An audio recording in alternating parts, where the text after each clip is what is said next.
The sounds of the Tyap alphabet.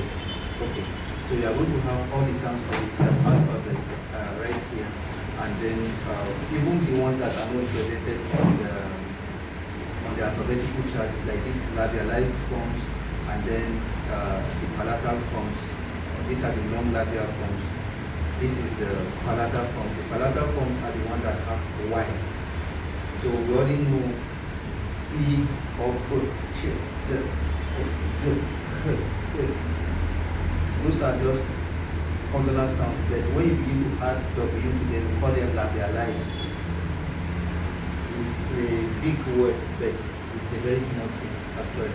So they are labialized forms of the they are the one that we have right here, but not all of them have labialized forms. Like T doesn't have labialized form in Tyap, and L doesn't have labialized form in Tyap. So the one that have